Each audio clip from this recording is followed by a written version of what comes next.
Hello there and welcome to another Hero Arts video. It's Michelle Short here, and today I'm creating a focal point with die cuts. So first of all, I have taken the Bees and Flowers fancy dies and I've cut them from some Dove White cardstock.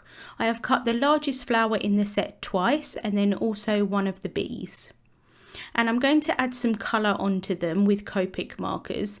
You could use any colouring medium here. I think they would look quite nice watercoloured, but for me the quickest method is Copic markers, so that's what I grabbed for. I'm using G28, YG17, YG23 and YG01. And I'm just blending those onto the stem there. And then for the top of the flower, I'm using YR27, Y17, Y15 and Y11. And I think I do go in with a little bit of Y13 as well, just to blend it all out. I'm going to cut the top of this flower and add it onto the other flower, which is why I'm colouring different parts of these flowers. And then for the petals, I essentially wanted them to look white, kind of like a daisy, but I didn't want them to be completely white because I just wanted a little bit of depth of shade, I suppose. I could have gone in with maybe some blues or some grey colours, but I thought some really pale yellows would look quite nice as well. And then I started off colouring in the bee with a dark grey marker and then realised that I was going to get Copic markers all over my hands, so I'm just temporarily adhering that onto the scrap paper underneath, and that's going to hold that in place so that I can colour that a bit easier. And I'm using C10 for the black parts of the bee. You can definitely add some shading into this, but I just went with a flat colour just for the what would essentially be the black.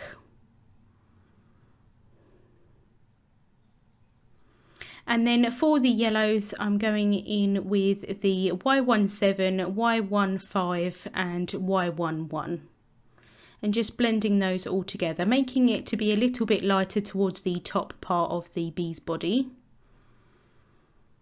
And then for the wings, I'm using B00 and B000. And that's my little bee all coloured in.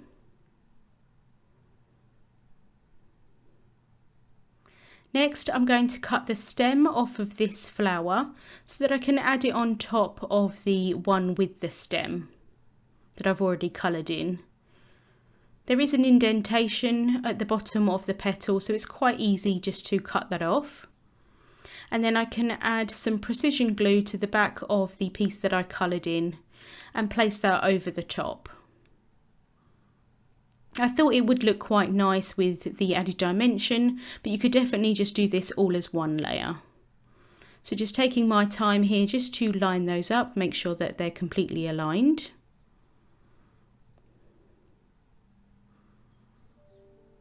And then I'm going to work on my background piece.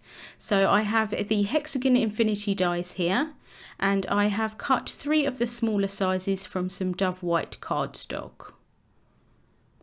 And I'm going to add some ink blending onto these with the Pool Party Reactive ink. So just using an ink blending brush here, dabbing off a little bit of excess. There wasn't a huge amount, I do need to re-ink my ink pad. And I'm blending that. I'm going to focus most of the darkest colour towards the bottom of the hexagon and then let it kind of blend out sort of to white at the top. So this did take me a little while just to build up that colour. I did think about cutting from some aqua shades of cardstock, but I want to add some water onto these afterwards for some of the reaction of the reactive ink, and I wasn't sure if you would completely get that if I used a darker shade of cardstock. So just finishing up the ink blending here, and then I'm going to add a little bit of water to a non-stick sheet. Pick that up with a paintbrush and then I can just splatter that onto the hexagons. And then because this ink works really well with the reactive properties of the ink with water, as soon as you splatter that on, you do get a really nice reaction.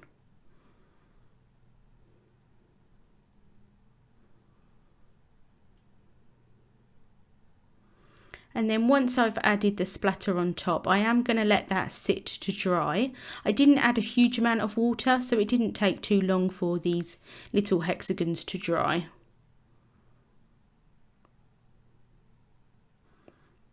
Once the middle one, or the middle size of them, were dry, I wanted to stamp the sentiment on top. And I've taken this sentiment here that says "Sending a Little Buzz" from the Be the Queen stamp set. And I'm going to stamp that onto the hexagon with some intensified black ink. So just using the mini MISTI here just so that I get a nice placement. I can ink up that stamp and stamp that down. And I am going to stamp that a couple of times just to make sure that I get a really nice dark impression.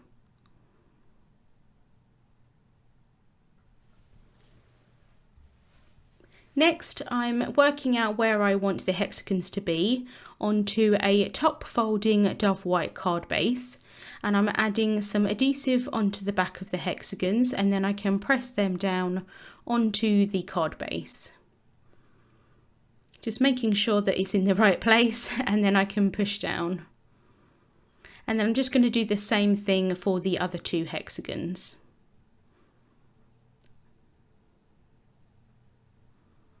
Then next I've got my flower here, and I'm again just working out where I want that to be placed. I'm going to let you into a little secret here. I did already create this card off camera. Quite often I tend to make the card whilst on camera for the first time, but in this instance I had a little bit of a run through.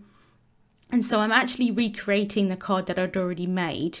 And I have to be honest with you, I prefer the placement on my first card than the one that I'm making now. It's only just slightly off, but sometimes with clean and simple cards, you do notice it a little bit more. If I hadn't already made it, it wouldn't have mattered that I'd placed it in a slightly different place. But because I had already made it, to me it's just in a slightly different place. I would have preferred the flower just to be a little bit higher, and I'll show you at the end my original card so you can see the difference.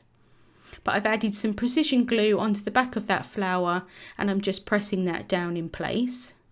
And then I've added some thin foam tape onto the back of the bee, just to give him a little bit of dimension.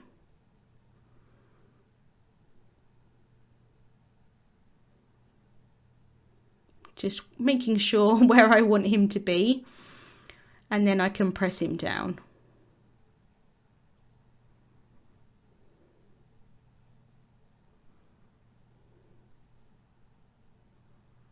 And then to finish off the card, I'm going to add some Clear Hero Hues enamel dots, and I'm just going to add them onto the hexagons.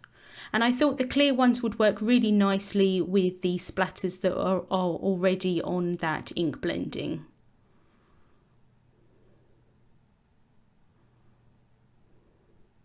I'm just adding 2 on each hexagon. And that's the card finished. I'll bring in my original card so you can see the difference. The flower is just a little bit higher up, and I do think that that actually does make quite a big difference to the finished card, but I still like them both, and I'll definitely send them both out to friends as well. Just showing you a close-up here just of the cute little bee going onto that flower. Links to the products that I used will be in the description bar on YouTube and also over on the Hero Arts blog. Thank you so much for watching, and we'll see you soon.